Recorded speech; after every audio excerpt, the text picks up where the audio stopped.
Hey everyone, it's April 25th, and this is the first day of the year where there is no birthday of a serial killer or even a multiple murderer. But fear not, I got you guys covered, because if this is your birthday, you share it with the anniversary of the hanging of America's first serial killer, Samuel Green, whose birthday is unknown, who was executed on this day in 1822. And that is a drawing of him right up there. They didn't have cameras back then. Born in New Hampshire in 1796, Green's parents thought he was possessed by a demon as a child due to his bad behavior, such as running away from home and truancy from school. They often beat him with switches as a result, which was a common occurrence in his youth.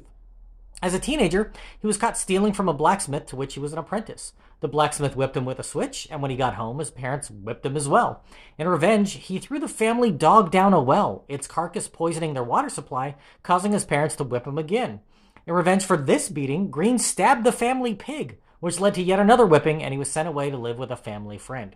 He continued to engage in theft and get beaten in punishment, with the beating sometimes causing him to become unconscious and leave deep welts in his skin.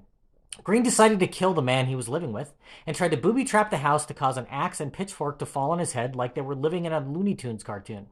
The man escaped and in return tied Green to the barn door and, you guessed it, whipped him. In 1817, when he was 21, Green left with a friend and tried his hand at counterfeiting, traveling to Vermont in the winter.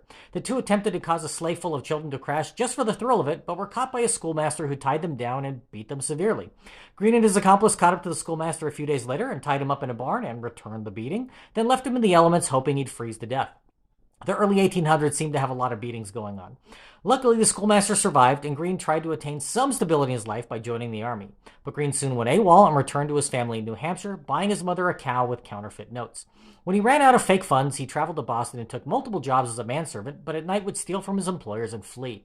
After reuniting with his accomplice, Green's crimes would soon escalate to his first murder, occurring during a robbery where they beat a traveling salesman to death. He began robbing and killing people across New England, once even fighting off a posse of men who were trying to apprehend him. Green was caught and jailed multiple times for robbery, but repeatedly escaped, heading out to rob and kill some more. He was America's first public enemy #1, and eventually was apprehended and jailed for robbery. In the early 1800s, authorities had no way of knowing that he had been killing up and down the eastern seaboard, so they thought they had simply caught a standard-issue robber. But when another inmate informed authorities about his impending escape attempt, he was enraged and beat the man to death. Green was finally tried and convicted of this murder, being hanged for it on April 25th, 1822. It's not known exactly how many victims he had between 1817 and 1822, but the number is likely in the dozens. If this is your birthday, have a great day. Leave me a comment so I can wish you a happy birthday. If you know somebody whose birthday it is, send them this video so you can find out all about the guy who was killed on their birthday, Samuel Green, to whom I say, Happy Death Day, you bastard.